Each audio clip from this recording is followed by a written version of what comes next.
मेरा नाम अर्जुन शर्मा है। मैं आपको जो बात बताने वाला हूँ वो सच है। मैं जानता हूँ लोग कहते हैं कि ऐसी बातें सच नहीं होती, कि ये सब दिमाग का वहम होता है, कि रात के अंधेरे में इंसान बहुत कुछ सोच लेता है जो होता नहीं। लेकिन मैं आपको कसम खाता हूँ अपनी माँ की, अपनी उस माँ की जो अब इस दुनिया में नहीं रही, कि जो मैंने आज 3 साल पहले लखनऊ में अपने पुराने घर में देखा, वो कोई सपना नहीं था, कोई डर नहीं था, कोई पागलपन नहीं था। वो बिल्कुल सच था। और उस रात के बाद से मेरी जिंदगी पूरी तरह बदल गई। नवंबर का महीना था। दिल्ली में नौकरी की वजह से मैं काफी वक्त से घर नहीं आया था। माँ का इंतकाल 1 साल पहले हुआ था और उसके बाद घर बिल्कुल खाली पड़ गया था। पापा की पोस्टिंग इलाहाबाद में थी। भाई रोहन अपनी नौकरी के लिए मुंबई में था। घर में सिर्फ एक पुराना चौकीदार रामदीन काका रहता था, जो हफ्तों में एक बार आता, झाड़ू लगाता और चला जाता। ऑफिस से मुझे 1 हफ्ते की छुट्टी मिली थी, तो मैंने सोचा चलो घर जाता हूँ, कुछ जरूरी कागजात निकालने हैं, माँ की कुछ यादें भी ले आना है मेरे साथ। किसी को पता नहीं था कि यह सफर मेरी जिंदगी का सबसे भयानक सफर बनने वाला था। मैं रात को करीब 9 बजे घर पहुंचा। अक्टूबर नवंबर की सर्दी शुरू हो गई थी। लखनऊ की वो खास सर्दी जो हड्डियों में घुस जाती है। घर का दरवाजा खोला तो एक अजीब सी बासी बू आई। उस बू में कुछ और भी था, कुछ मीठा सा, कुछ साफ नहीं, कुछ ऐसा जो मेरे पैरों को वहीं रोक देना चाहता था। लेकिन मैं थका हुआ था, भूखा था और दिमाग में सिर्फ यही था कि 5 मिनट में कुछ खाना चाहिए और सो जाना चाहिए। मैंने वो बू को नजरअंदाज किया और अंदर आ गया। घर के अंदर आया तो मैंने लाइटें जलाईं। बाईं हाथ वाला स्विच पहले दबाया, सीधे जाने वाली लाइन की लाइट आई। फिर अंदर का स्विच, हॉल की लाइट। सब कुछ वैसा ही था जैसा पहले देखा था, लेकिन कुछ था जो थोड़ा अलग था। सोफे पर माँ की वो चादर पड़ी थी जो उन्होंने खुद बुनी थी, नीली और सफेद धारियों की। मैं रुक गया। मैंने सोचा रामदीन काका ने शायद बिछाई होगी या वैसे ही थी, मैंने ध्यान नहीं दिया था पहले। मैंने चादर उठाकर तह की और अलमारी में रख दी। फिर रसोई में गया, स्टोव जलाया, चाय बनाई, एक सूखी रोटी थी जो मैंने खाई और सीधा ऊपर वाले कमरे में आया, जो कभी मेरा कमरा था। रात के 11 बज रहे थे जब मैं सो गया। आधी रात को कुछ आवाज आई जो मेरी नींद उड़ा गई। पहले तो लगा कि कोई सपना था, लेकिन फिर वो आवाज फिर आई, नीचे से, सीधे नीचे वाले कमरे से, यानी जो माँ का कमरा था। एक खरखराहट की आवाज, जैसे कोई कुर्सी घसीट रहा हो फर्श पर, धीरे धीरे, जैसे एक बार, फिर रुक जाओ, फिर एक बार। मैं उठा। कमर में दर्द था कल की कार राइड की वजह से, लेकिन मैंने ध्यान नहीं दिया। सोचा रामदीन काका कहीं आए होंगे, शायद सीधे अंदर आ गए। मैंने उन्हें कॉल किया लेकिन फोन बंद था। फिर मैंने दरवाजे की घंटी दबाई, कोई जवाब नहीं। रामदीन काका होते तो जरूर बोलते, ये कोई और था। मैंने अपना फोन उठाया और टॉर्च ऑन की। अंदर जाते वक्त मेरा दिल इतना तेज धड़धड़ कर रहा था कि मुझे अपनी खुद की सांस की आवाज साफ सुन रही थी। मैं सीढ़ियां उतरा, एक एक कदम फूंक फूंक के रखता हुआ। जमीन की वो खरखराहट फिर आई, एक बार, रुक गई, फिर एक बार। माँ के कमरे के दरवाजे के बराबर में रुक गया। हैंडल पकड़ा, अंदर से कोई आवाज नहीं आई। मैंने दरवाजा खोला। कमरे में अंधेरा था। टॉर्च की रोशनी में मुझे पहले सिर्फ वो पुरानी अलमारी दिखी, फिर माँ का पलंग, फिर खिड़की के पास वो पुरानी कुर्सी जो अक्सर दरवाजे की तरफ मुखी रहती थी। और वो कुर्सी अब पलंग की तरफ मुखी थी और उस पर कोई बैठा था। मैं वहां जम गया। मेरी आंखें उस जगह टिक गईं। अंधेरा था तो पहली बार साफ नहीं दिखा, लेकिन जब मैंने टॉर्च थोड़ा आगे की तो मुझे दिखा एक औरत, सफेद कपड़ों में, बैठी हुई, अपनी पीठ मेरी तरफ, बालों को एक हाथ से सीधे नीचे बाहों पर लाती हुई, धीरे धीरे, बहुत धीरे, एक एक बाल को, जैसे वो बाल सुलझा रही हो। लेकिन कोई आवाज नहीं थी, कोई खड़खड़ाहट नहीं, सिर्फ उस हाथ की चाल थी।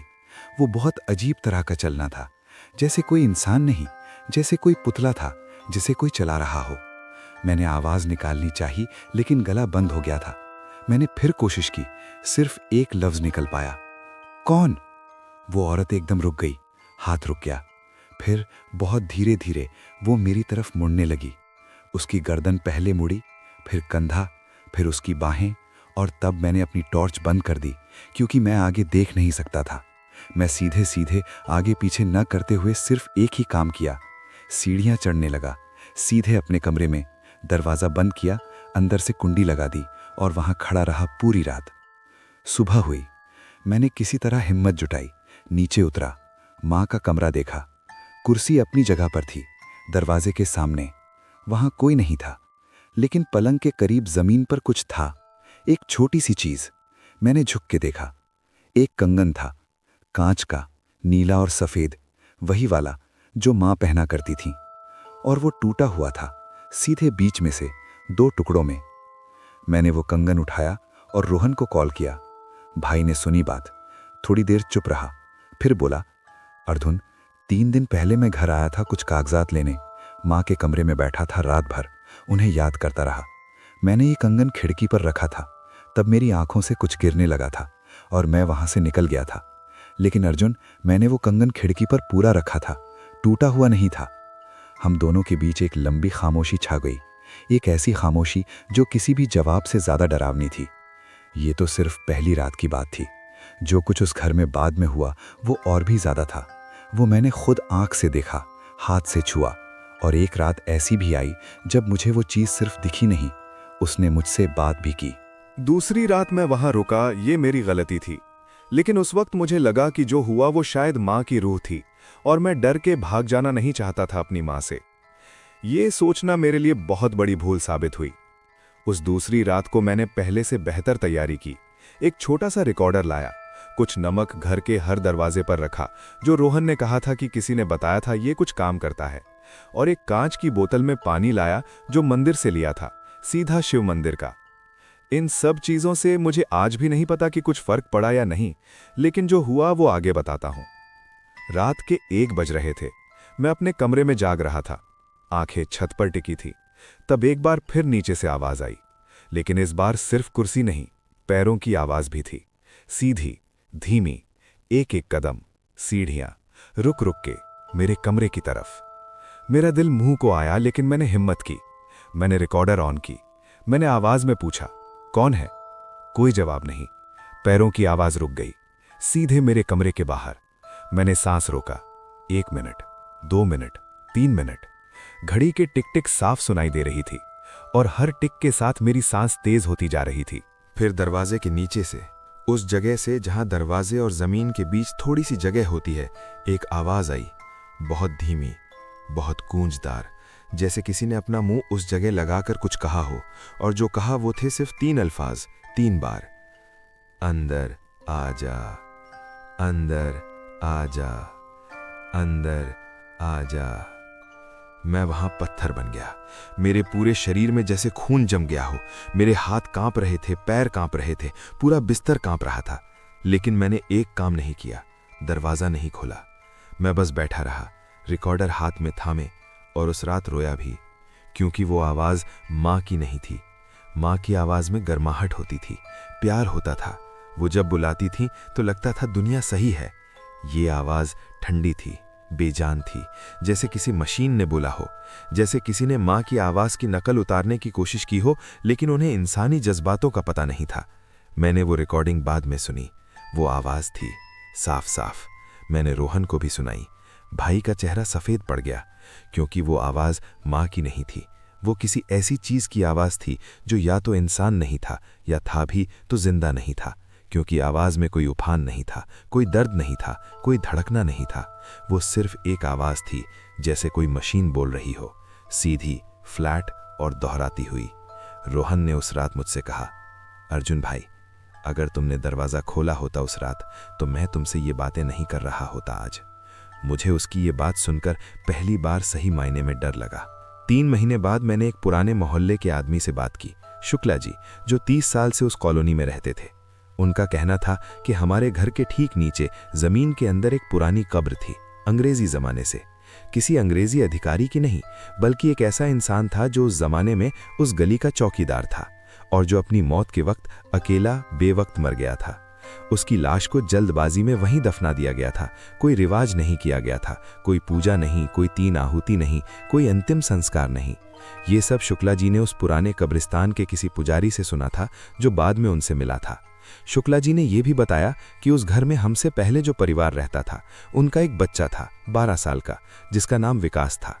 विकास एक रात अचानक बहुत बीमार पड़ गया था, बेहोश हो गया था, और जब होश आया तो उसने कहा था कि उसने सपने में एक आदमी देखा जो उसे अंदर बुला रहा था।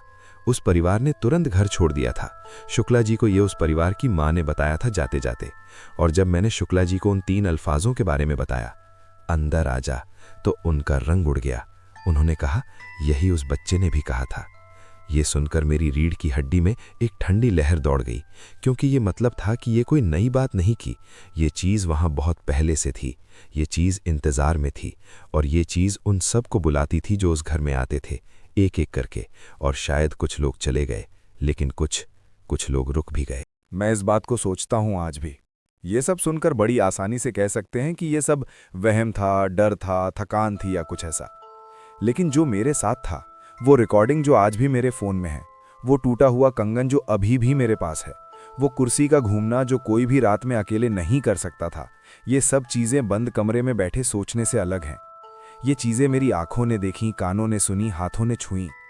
जो चीज़ मुझे आज भी नींद नहीं आने देती, वो 3 अल्फाज नहीं है जो रात में दरवाजे के पीछे से आई थीं। जो चीज़ मुझे नींद नहीं आने देती, वो लम्हा है जब मैंने डर के टॉर्च बंद की थी। क्योंकि उस एक सेकंड में, एक पल के लिए, जब टॉर्च बंदी और अंधेरा छाया, मैंने देखा कि वो चीज़ जो कमरे में बैठी थी, वो मेरी तरफ मुड़ चुकी थी।